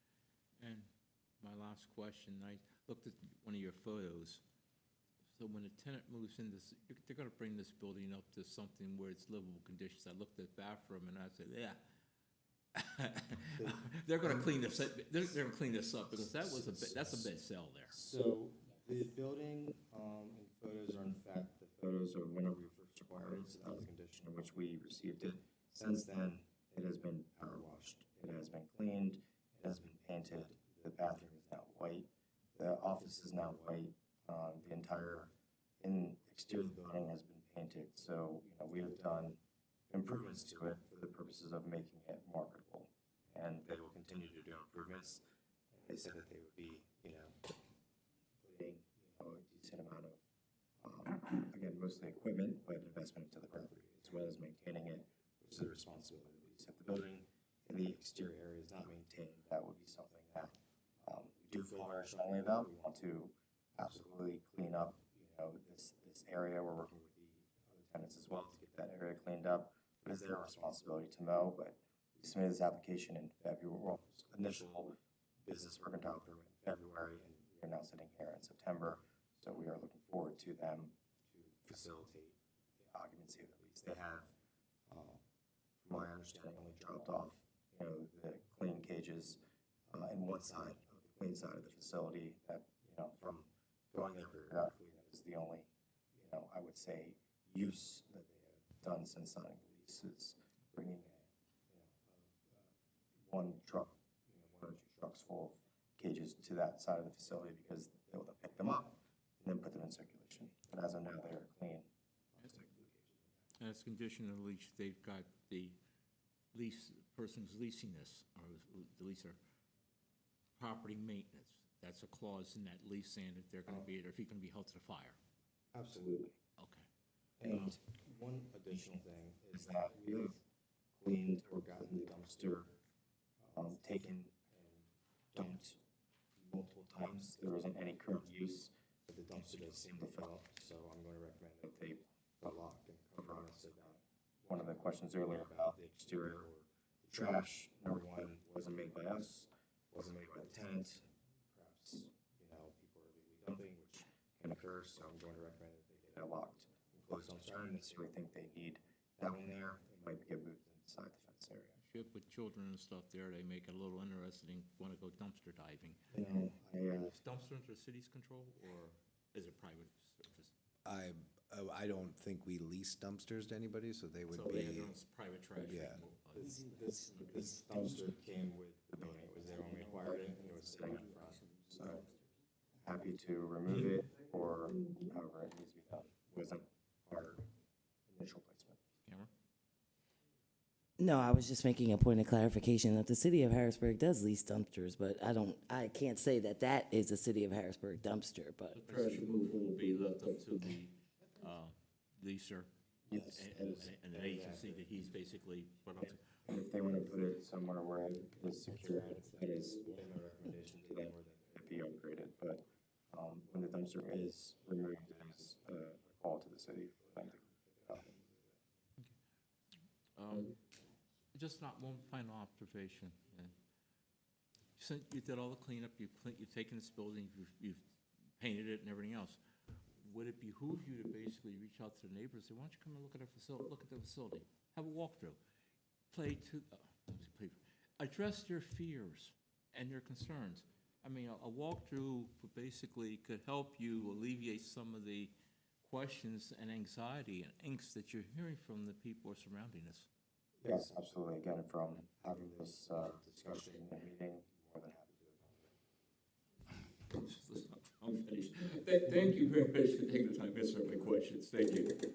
So I actually do have a couple other questions. The first, I just want to go back to, I know this was mentioned, I think, in the documentation about there not being things like odors and things of that nature that will come from this process. Is that something that is considered, I guess, a factual thing? Do we know this for sure that there's not going to be that type of element associated with this process? So, from what I understand, they have to clean it every single time that they make a trip. The amount of, I guess, bio material that would remain, you guys go through a professional industrial cleaning system, at high heat temperatures to kill bacteria and what I imagine everything else. And, the building does have a venting system, which does vent out the southeast side of the building, which would be towards the Cannon Street corridor. But again, air quality tests or, something like that, as far as health inspection, they're more than happy to comply. But again, this cleaning process is within a, enclosed cleaning system. Right. And I specifically asked that honestly from my own even personal experience where there was something approved way before I was on the zoning board, right behind my house, where it was said that when it was approved that there wouldn't be any effects of odors and anything that residents would really be able to tell what's going on in the facility, but that's not the case, right? When they're running the facility, I can smell, like I know when they're in there basically brewing coffee, I can smell every time they're doing it because the smell comes in my house. There's been other things like times where there was like an excessive smoke to where it seemed like the building was about to catch fire, times where they've had to increase the capacity of the ventilation and exhaust because what they were doing was basically outgrowing that space. So it definitely can have an effect on things that may not seem, significant. It can definitely be significant to someone that is living in close proximity to that daily. So that's the basis of me asking that question, because, I don't know what this process looks like in real time. I don't know. I know you say you're somewhat aware of the process, but it seems like the folks that will be running this process would be the most aware of how it works, and it would be great. It would have been great to be able to speak with them directly about some of these things because they can give, more direct or more specific, I guess, answers about things that, is this factual? Is this opinion? How does this actually work? Because that gives us a better visual of how things will actually play out day to day in the case that we were to approve this. But yeah. One more to add that, and this is just to add on to, and that was my concerns, public safety, health, sanitation. If you work around something long enough, your nostrils will basically get used to it. So that smell where, as a stranger, if I walk in, I could pick it up like that. People who are constantly around it, people are driving their trucks or something, they're used to the poultry smell and stuff, so it may not be something that be apparent with them at all. Sure. But again, the neighbors, again, air, and again, I won't say fumes, but that'll be there. Okay, and you said there's venting in this. Ventilation systems, and if the ventilation systems, in accordance with the health inspection, said that there needs to be some filtration put onto it, we're happy to tell the tenant that they need to comply with the rules. Okay. Just my last question was just about before you came to this agreement with this party, how long, I guess, had you been trying to identify a suitable tenant for this particular space? So we got the building about a year ago, so we've been out without a tenant for over a year until they signed the lease in February, and then they requested that we make sure that they're compliant with all the necessary ability to receive all their permits, and this is part of the process. We started application in February. But during the time before you made the agreement with them that was signed in February, It's about a year. right? But was there any interest or any discussions with any other potential tenants that were looking at the space? A lot of automotive garage tenants that wanted to work on cars or sound systems or do oil changes or do inspections, something that I would believe to be a much more intensive use. Garage doors and stuff like that. Okay, all righty. Thank you, that's all I have. Okay. Ms. Cameron, do you have any questions of this witness? I am just curious about one thing, and in all the questions about the size. What are the approximate size of the bay doors that the trucks will be using? Because I know you testified that everything would happen inside, so we assume the truck has to be small enough to fit through the door, correct? So what would you say the approximate size of those doors are? Well, Or what kind of truck could it accommodate up to? doors are about, I believe, 12 by 14. That's the approximate size, and the trucks have already fit inside the building. So just nothing much bigger than the box. I'm not good at sizes, but I'm assuming just the box truck is almost the size of the door. I mean, if it's in, there's more than enough space for it to go in, yeah. But I mean, not a big, so a tractor trailer truck cannot access the building? Okay. And you guys did fully agree that, I think we're gonna have our health inspector, which is a woman, she will be in touch with you guys at some point to do some type of health inspections? Absolutely. Nothing further.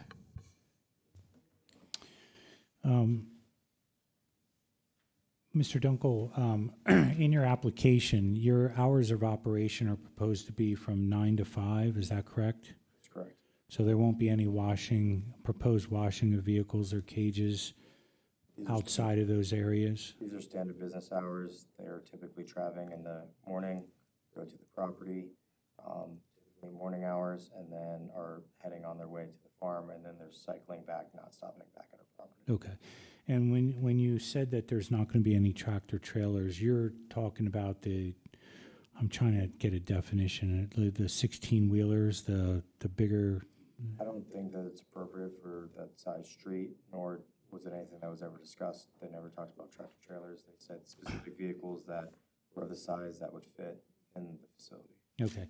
And you had indicated during your testimony that you were not gonna, or your tenant was not gonna wash either trucks or these cages outside of the building, correct? That's correct. And no live animals will be on the premises? That is correct. You're not gonna require any signs at all? No. No signs? Okay.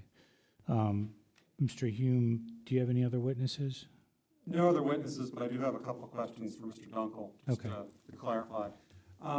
So, Mr. Dunkel, you lease other properties as a landlord, correct? I do. Okay. And I believe you testified that your leases require that tenants comply with applicable laws, rules, and regulations? Okay. As the landlord, would you consider any conditions imposed by the zoning hearing board to be a law, rule, or regulation on the tenant? I think that a lot of them are recommendations. No, if the board in their final decision were to impose a condition that says that you can only operate as we presented in tonight's hearing. Yeah, no, I mean, that's actual and the point of why we're here, so absolutely. Okay. So that would be a requirement of your tenant to follow. Absolutely. And if your tenant breaches that, what would you do as the landlord? They have the right to cure, and then if they're unable to comply, then they would be in breach of the lease and they'd be vacated. Okay. Just like any other tenant. Thank you. We have no other witnesses. I would ask just the opportunity at the very end, after hearing any other testimony, to be able to give a summary. Okay. So as a result of being a party to the action, you've had the opportunity to ask questions as a party. Now there's an opportunity to present any evidence that you'd like to present with regard to this matter. So we'll start with Attorney Dixon. Do you have any evidence that you want to present at this time? No, I have the testimony of my client, and that's the extent of it. Okay. Ms. Nazario, do you have any testimony or additional, anything other than what you indicated before? I'm just worried about the kids, that's all. Okay. That's all, just the kids, you know, because we all know that chickens have a very bad smell. You know, and diseases, it's a lot of things, you know. I've said hi to Mr. Dunkel several times, you know, but that's as far as it goes. He's never had conversations with me. I've always extended the conversation. I really, you know, I understand he is a business owner and he has to do what he has to do. I'm just saying, be considerate of the residents. We will. Just be considerate. Okay. Thank you. Ms. Beasley, do you have anything additional that you would like to present? No, the answer, she is shaking her head no. Ms. Speaks?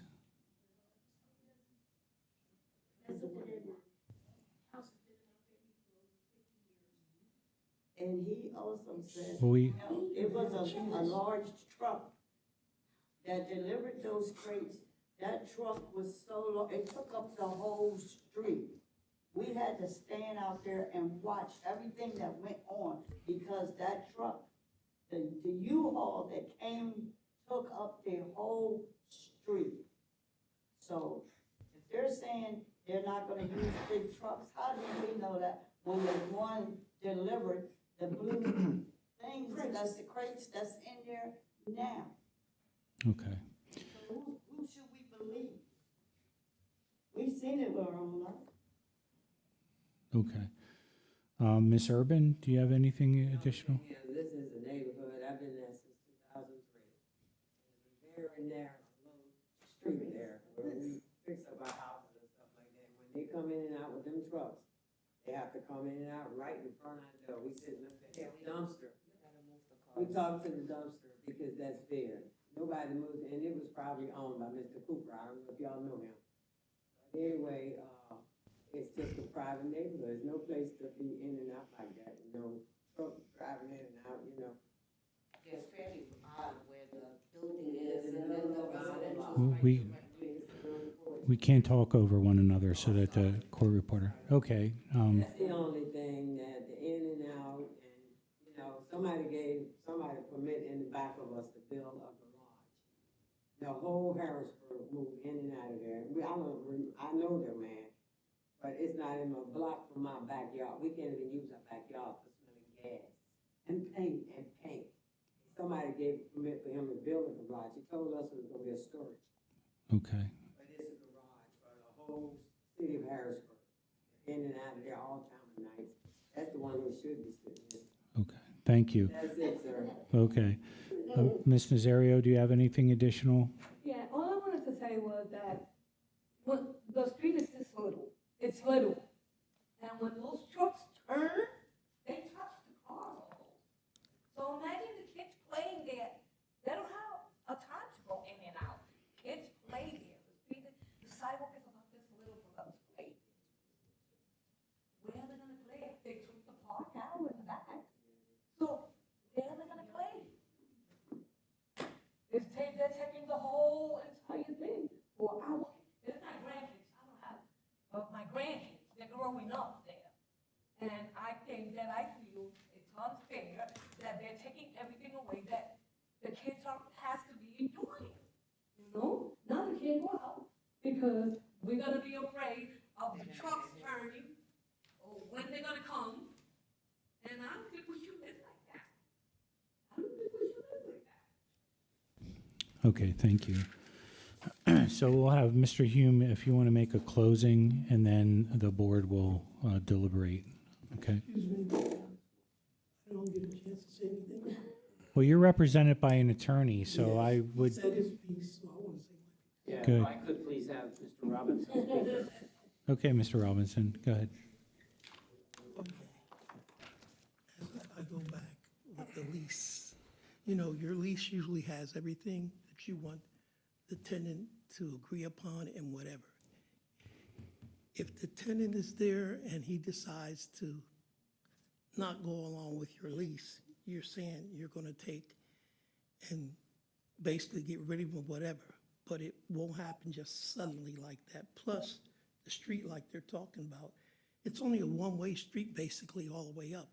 And these U-Haul trucks that you're talking about, if you take a U-Haul truck to try to go to that garage, you may have just about that much opening at the top. It's not that much opening for a U-Haul to go in there. And then when you're washing the stuff in, and then you're bringing it back out, hopefully it's all dry and whatever before you bring it out.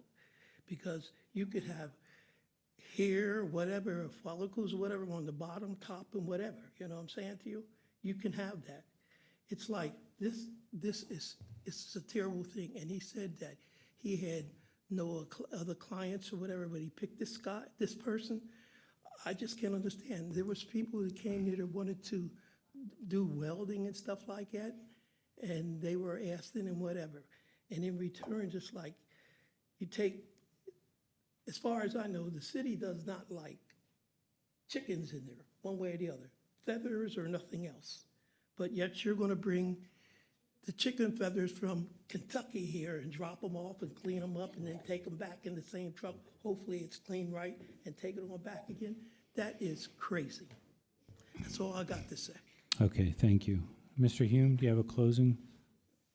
Yes, and I'll keep it brief. I believe the board understands, what we're proposing here, and I appreciate all the questions, and I do appreciate the neighbors coming out tonight as well. I know, it takes a lot to come to one of these zoning hearings, so I do appreciate their input, and it's something that we've been taking notes on and listening to, so I do appreciate that.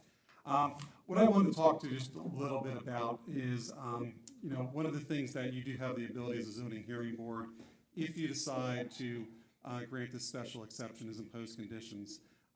We believe that we've hit all the criteria for a special exception here. There have been some concerns that have been mentioned, and I think, those concerns can be addressed in the form of reasonable conditions. Pennsylvania courts and the municipalities planning code make it clear that a zoning hearing board can impose a condition on a special exception, but that ability is not unfettered. You can do reasonable conditions that are supported in the record. So I think there's been some discussion tonight about the size of the trucks and hours of operation. Those, I think, are appropriate for conditions. The one reason I'm bringing all this up is that one of the conditions that was proposed by the city was that sidewalk be installed in front of the property. And in this case, I would argue that that would be inappropriate. For one, there's been no testimony indicating there's going to be any pedestrian traffic at this use. Second, there's no requirement under the zoning ordinance that sidewalk be put in for any change in use of the property. Basically, what the city is asking for is a sidewalk that would go to nowhere because there's no sidewalk on that side of the street. It's substantial cost to my client that really doesn't serve any purpose whatsoever associated with this use.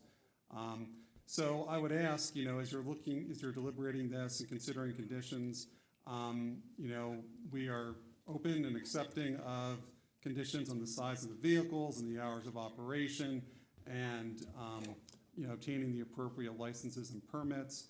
But I would say that it would not be appropriate and it would be an abuse of discretion to impose a condition that we put a sidewalk in when there's been no evidence whatsoever that we're going to have any pedestrian traffic, let alone a need for it here. Okay.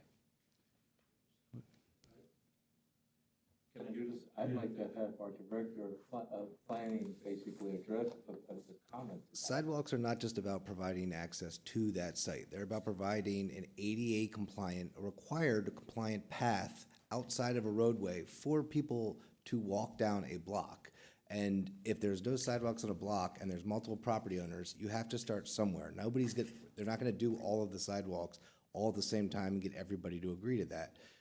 I don't understand, frankly, the applicant's reluctance to do this, and if the applicant wants to fight the condition in the zoning hearing board decision, more power to him. We're gonna have to talk to the city engineer, and he's gonna go out and make them have to put one in as part of the property maintenance code. Whether they wanna choose to make this the hill to die on is up to them, but frankly, it's about being a good neighbor, which they have just indicated to all of the residents that they are going to do, and it's about providing necessary infrastructure for travel through the public right-of-way. Okay, thank you. All right, we understand, I'm sure, all the arguments. Does the board want to take a? Yes, sir. Wait. Wait a minute. What's that? Could I make a brief summation? Yeah, I guess. On behalf of Mr. Robinson, what we've heard today is all hearsay. We don't have the tenant, you don't have the lease, and it's a special exception they're asking for. So this board needs to have documentation as to what is proposed by Mr. Dunkel. We've heard testimony, I feel contradicting testimony about the distance of travel.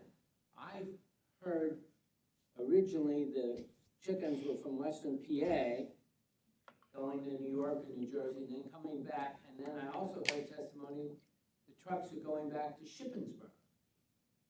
Now, Shippensburg is an hour away from here, right down Interstate 81. It'd be very easy if there's a farm in Shippensburg to clean those trucks and crates at the farm outside. And why do this in an urban area where actually people live? People live there. They have their lives there. They have their grandkids there. This is a reality for living in a city. So I would ask this board to consider all that in making their determination. Okay, thank you. So we'll take a recess, and then we're going to go off the record, and then we'll be back in a few minutes. Thanks.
Okay, so, thank you.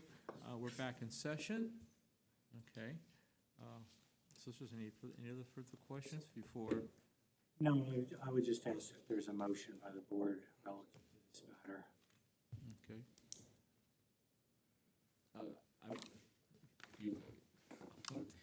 Yes, I would like to make a motion to approve application 2613 with the four conditions set forth by the Planning Commission, as well as the following conditions, which would be no washing of any vehicles, including trucks, outside the building, no live animals on the premises, hours of operation being limited to the hours of 9 a.m. to 5 p.m., no signage, and no tractor-trailer sized trucks serviced on the premises. There's a motion by Mr. Hobbs. Is there a second? Second. Moved and seconded. All those in favor signify by saying aye. Aye. Okay, motion carries. You'll have a written decision within 45 days of today's hearing. Thank you. Thank you.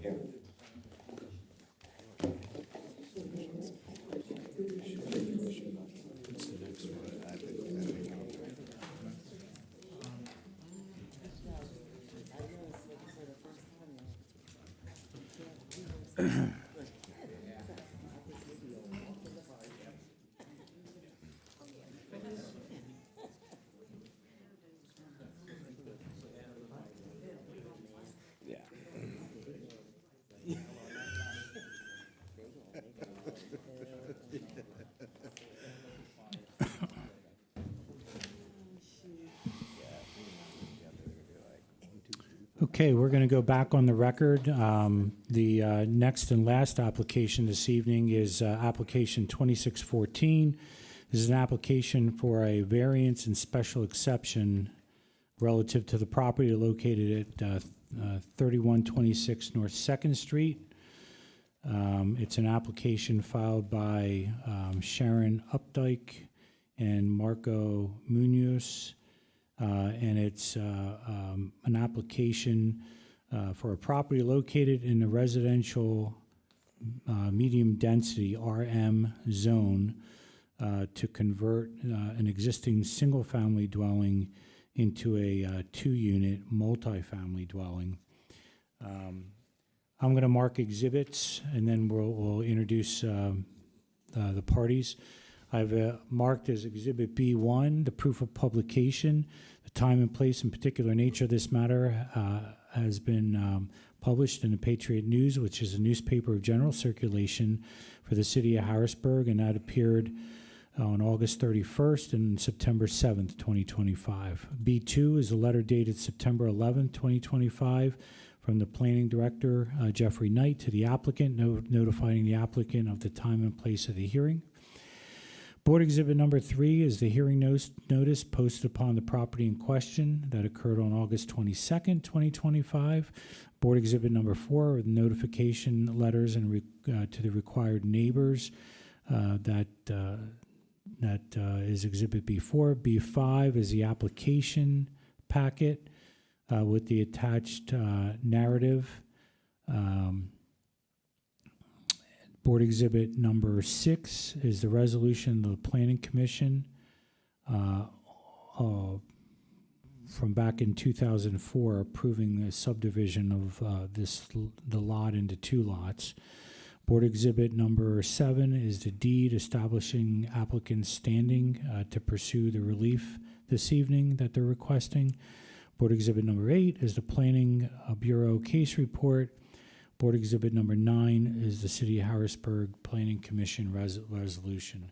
So that's Board Exhibits 1 through 9. Mr. Petrina, you're here on behalf of your clients. Could you introduce yourself and your clients, and we'll swear them in? Yes, absolutely. Thank you, Mr. Prakash. My name is Phil Petrina. I'm an attorney at McNeese, Wallace & Nurick, 100 Pine Street, Harrisburg, PA. I'm here tonight on behalf of the property owners who are both here tonight, Sharon Updike and Marco Muniz. Mrs. Updike will present some testimony tonight, and that will be all. So we'll just have Ms. Updike be sworn in. Okay, Ms. Updike, do you swear or affirm that the testimony you're about to give before this board will be the truth and nothing but the truth? Okay. And Mr. Knight, you were previously sworn in and you continue to be sworn in. Could you give us a summary, Mr. Knight, of this application? Sure. So the application for case number 2614 for 3126 North 2nd Street is, in essence, the formalization of a conversion of the property into a two-unit multifamily dwelling. So in many ways, this is similar to other such requests that the board has reviewed over the past few months and years. However, the subject property is a bit different in both that it's a detached building on its own lot, as opposed to many of the others which we get which are attached or semi-detached row homes that have been converted in the past. And also, this particular property requires lesser deviation from the zoning code than many of those, in that the project requires the special exception for the establishment of the multifamily dwelling on site, and also a variance for relief from the specific criteria in section 7-309.2V of the zoning code, which requires that the structure be 2,500 square feet to be converted. It does not require a special exception for relief from off-street parking, which again, many of the other types of similar requests that the board has reviewed have, nor does it require relief from the density regulations in the zoning code. So again, this is a case whereby the applicants have testified, and we have received letters of support from neighbors that have affirmed that the property has been two units for some time in the past, several decades, according to their testimony. However, in looking through our city records, we basically have no record that this has ever been two units. Anything from, a notification in our decent records for building permits to even the fact that there's never been a rental inspection. So if there would have been two units, one of which would have been rented at some point in the past, we would have assumed that a rental inspection would have taken place. There's kind of other documentation for a subdivision that occurred on the property back in September 2004, in which case there's no note that this is a two-unit property. So, in looking through the property when this was first brought to the Planning Bureau, we kind of looked at every record we had and said, as far as we know, this is a single-family dwelling. I think what happened is, my best guess is this was like an in-law suite was created maybe at some point in the past. It seemed like when a former owner had it, I think there was testimony that there was a relative of theirs that lived on site. And my guess is at that point they, put in another bathroom, maybe a kitchenette or something on the second floor, and kind of informally rented it out. And then it's been used as that in the past. And I think, the issue that comes up is, at what point do you just say, like, this is two units, or do you kind of say, like, well, we have to formalize this stuff, otherwise anybody could come in and just convert something, wait a couple years, and claim that, it's been existing. So we do appreciate that the applicants did come in and submit the necessary zoning relief for the proposal. And as a general, from a general perspective, the proposal seems to be acceptable. It's a corner lot, so in addition to there being both a garage and a driveway on site, there is sufficient parking along the frontage of the property with the street to address, again, what is an often cited complaint or concern from the community about parking. And otherwise, the property, again, does differ somewhat significantly from a lot of the other similar proposals that we get here in the Planning Bureau. So with all that being said, the Planning Commission has recommended the Zoning Hearing Board approve the request with the following conditions. If granted approval to move forward with the project as proposed, the applicant shall allow the Codes Bureau to perform a comprehensive inspection to identify potential building code issues, and will receive approval of all necessary city permits prior to receiving a certificate of occupancy for the second unit. And again, this is pretty standard for what we recommend in these situations, because when these additional units have been created through an informal process, when we haven't been able to inspect the installation of plumbing, electrical, stuff like that, we want to make sure that that's being done correctly for the safety of the residents and the tenants. And then the second condition was the applicant must receive rental inspections on a regular basis as determined by the Codes Bureau. So again, that will help in the future to ensure that this two-unit configuration is acknowledged and has been, formalized. The Planning Commission recommends that the zoning hearing board approve the request for the following reasons. Compared to other such property conversions, their current request requires less zoning relief, and the property presents unique conditions. Specifically, the property is a large lot with a smaller structure and is thus in conformance with the density regulations, but not the specific criteria, whereas the inverse is generally applicable in such requests. The project will address the primary concern of the public regarding such conversions, specifically the impact on parking available to existing residents through the provision of the required parking in the attached garage and driveway on site, although there is available on-street parking along the frontages of the property with North Second Street and Lewis Street. And finally, the letters of support from the surrounding residents and property owners demonstrates that formalizing the second unit on site will not create impacts on the surrounding community or otherwise impact adjacent properties. Okay. Thank you, Mr. Knight. And I noticed in the back of the room, there's 4 people in the room. Are you for this project? Okay. We'll just let the record reflect that each person said that they were for the project. You'll have an opportunity to speak at some point in time. Mr. Petrina, would you like to proceed? Yes. I just have a short presentation. I think that this one will be a little bit shorter than the last one. Thanks.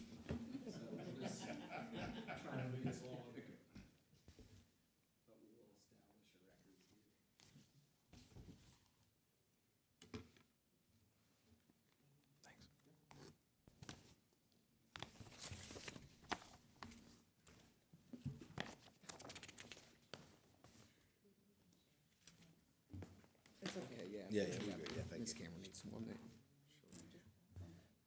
Oh, we can share, that's fine. Yeah. All right, perfect. Well, as we just heard from Mr. Knight's report, this property has a little bit of an interesting background that we came to learn of after Ms. Updike and Mr. Muniz acquired the property. So they are the current owners at 3126 North Second Street and 3126A North Second Street. The property is in the city's RM Residential Medium Density District, within which multifamily dwellings are permitted by special exception. As we discussed, the use of this property has apparently been in use as a 2-unit multifamily dwelling for several decades, at least as long as 1989, or perhaps even before that. Ms. Updike and Mr. Muniz purchased the property in December of 2024 with the full information and belief at the time that they acquired it that this was indeed a 2-unit multifamily dwelling. And upon inspection of that property by the now current property owners, they recognized that it was laid out as entirely 2 separate dwelling units, a first floor unit and a second floor unit, and that's how the property was also listed and advertised. So Mr. Muniz and Ms. Updike are not planning any redevelopment or reconfiguration of the property. As Mr. Knight suggested, this is really just a formalization of the continued use or pre-existing use of the property. And so this application is just to request the formal special exception to permit 2-unit multifamily dwelling at the property and a dimensional variance to permit a dwelling that's 1,824 square feet. To allow that multifamily use where the special exception criteria would require 2,500 square feet. So it's an approximately 676 square foot dimensional variance. The Planning Commission unanimously voted to recommend approval of the requested relief at the September 3rd meeting, subject to the conditions that Mr. Knight read, which the applicant is in full agreement to. And so with that, I will call my first and only witness this evening, Ms. Updike, who will testify about the property, its historical use, and their desired continued use of the property. So Ms. Updike, we're looking here at applicant's exhibit A1, which we'll mark for the record. It's an aerial image. Can you tell the board if this Google aerial image is of the property located at 3126 North 2nd Street? That is correct. Is is Lewis Street located to the north of the property? Yes, it is. And to the east of the property is North Second Street? Yes, it is. Okay. And west of the property then is River Street? That's correct. Is that correct? Okay. And is the property indeed located in the RM Residential Medium Density Zoning District? Yes, it is. Okay.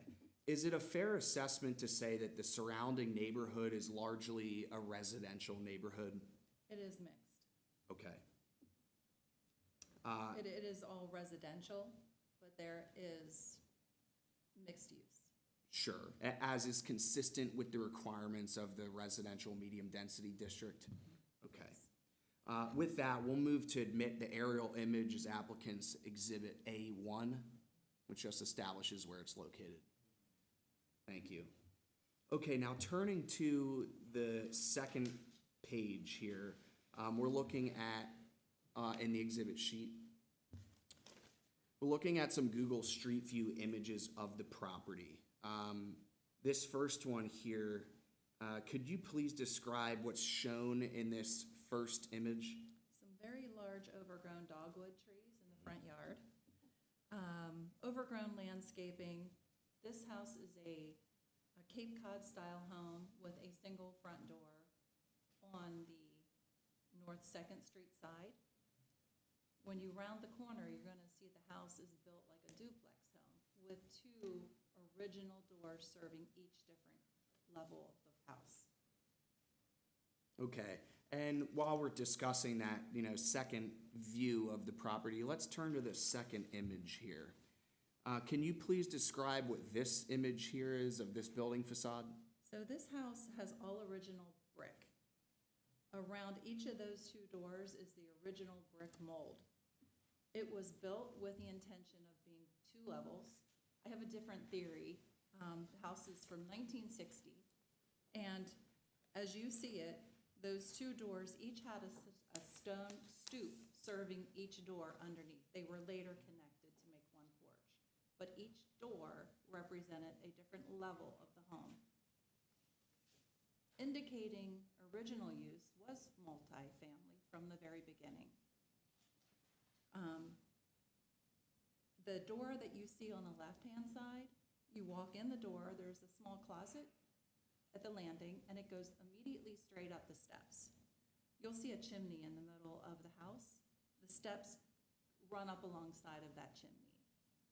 When you get inside that second story, it's equipped with a living room, a kitchen, a bathroom, a bedroom, and an exit door to a patio on the roof with a fire escape. The interesting thing I found with this house, and I'm sure it has history, but the owners, when they bought it in 1960, they always had intentions of serving the public. So the original owner was a Holocaust survivor. Him and his wife lived on the first floor, and they rented the second floor out through the JFC at the time to families coming in. So that was the original use of that home.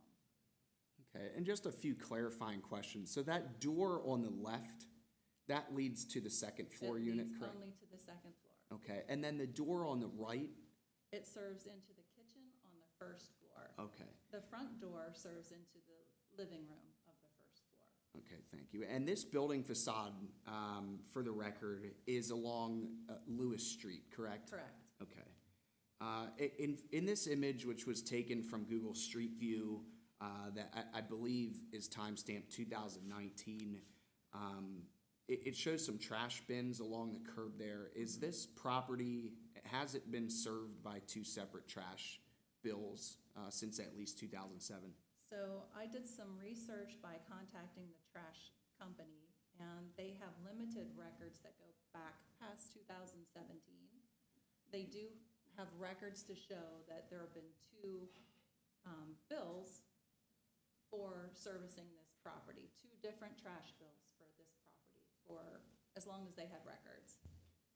You can tell that although they've had variation in the way they've done their billing, it's not identified apartment A, B, but you can tell it by the dollar amount that was billed each month, how it was significantly higher because it was two. Okay, and so we'll flip to the third page here. Does this third image here show a different angle of the property along Lewis Street? You're now looking, you're standing on Lewis, you're looking toward North Front Street. Okay. You see the back side of the house here, essentially. And at the back of the building, there is an exterior stairwell that can be seen from this image, and then also we'll be turning to the fourth here to look further detail at that stairwell. But can you please describe what that exterior stairwell is and where it leads to? That is the fire escape that leads to the second story. Okay. And with that, Mr. Solicitor, I'll move to admit these exterior building photos as applicants' exhibits A2, and then the stairwell, which is the last image in the packet, as applicants' exhibit A3. Okay, they're so admitted. Okay. Now we'll discuss the existing property, how it's laid out, and the use and continued use of the property. Ms. Updike, while we don't have an official floor plan in front of us, would you please describe the layout of the property as you just did, just briefly, the layout of the first floor unit and the second floor unit, and clarify that for the board?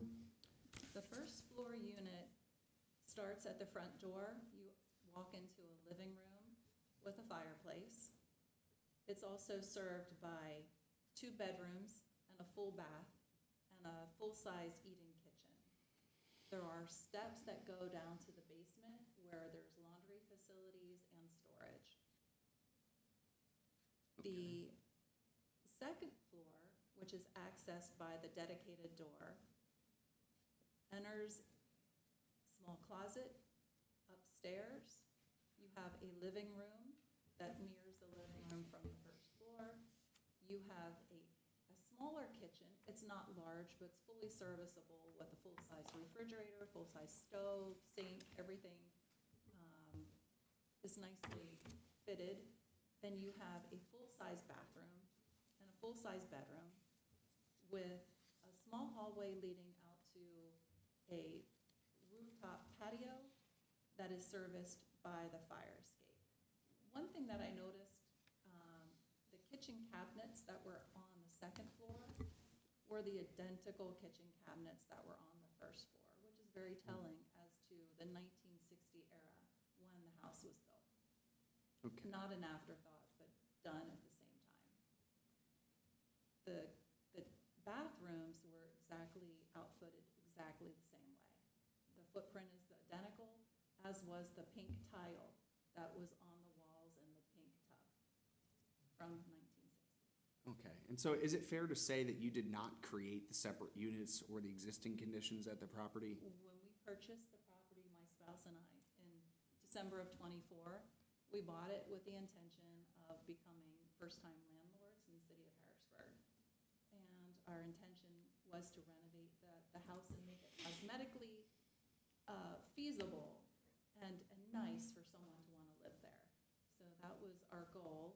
And then we ran up into an issue where we couldn't rent the house out because we had to resolve this issue. So we're hopeful that we can start moving forward and rent the house out. Meanwhile, we've been very busy at tackling painting and cosmetic projects in the home. Sure. And yes or no, are the 2 units separately metered for electrical utilities? They are. Okay. The meters were upgraded in the year 2017. The electric company said they were not required to have permits to do that kind of work, but those meters replaced older pre-existing meters. Okay. So now we're going to get into a little bit about the relief requested, and we'll summarize this just in the interest of time here.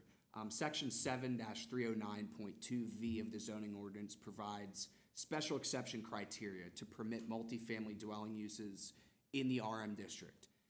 Further, Section 7-323.6B of the zoning ordinance provides special exception criteria for all special exception requests in the city of Harrisburg. Are you generally familiar with those criteria as they were stated in the narrative in support of this application? Yes. Okay.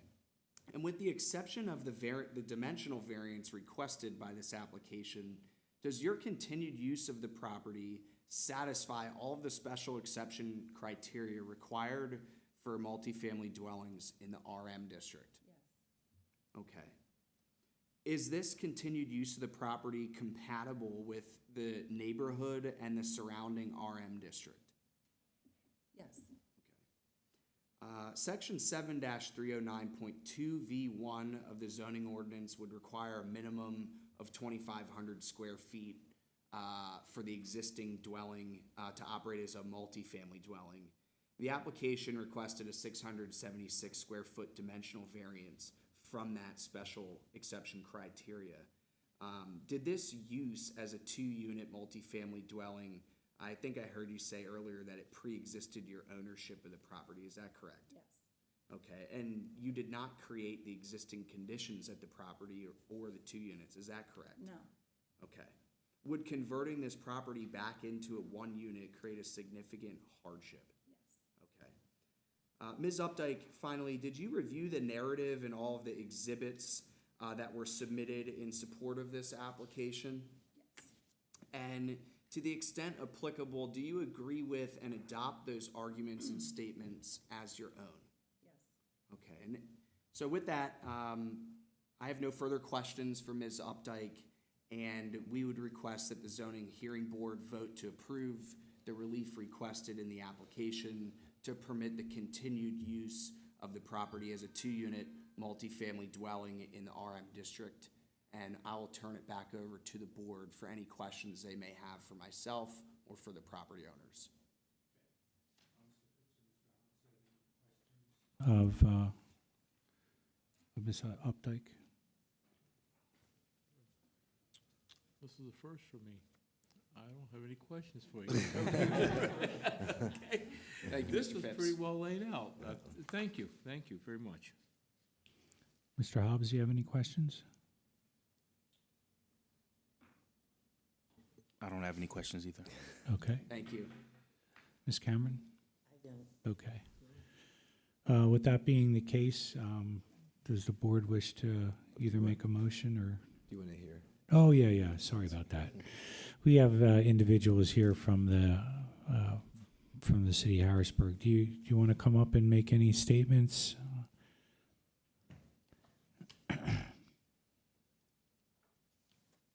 Good evening. My name's Dan Lepo. I currently live at 3108 North 2nd Street. That's been for the last 5 years. 31 years ago, I moved into 3119 North 2nd Street. So I have been on this block for 31 years, and in all that time, this has been a 2-family. Knew that. I think possibly one of the things that happened, and I speak from the experience of being the former planning director and director of the Department of Building and Housing Development, that when the subdivision was done, and I think that's part of the record, generally the IT department, then known as data processing, would create 2 new records. So that's probably where the old records went away somewhere in another part of the mainframe. Anyways, I'm here to say this has always been a 2-family since I've been there for 31 years. It was never a question. So I hope that you vote to confirm this. Thank you, Mr. Lepo. Anybody else would like to say anything? Just tell us your name and where you live. My name is Sherry Fieser, and I live at 3122 North 2nd Street, which is directly adjacent to the subject property. I don't really like to win up Dan, but my husband and I have lived there for 42 years. And it has always been a 2-unit property. There has always been the 2nd floor rental. And the first tenant we met when we moved into our home in 1983 had already been living there as a tenant for 10+ years. and there might have been others before her. So it's not really a conversion. It is what it has always been.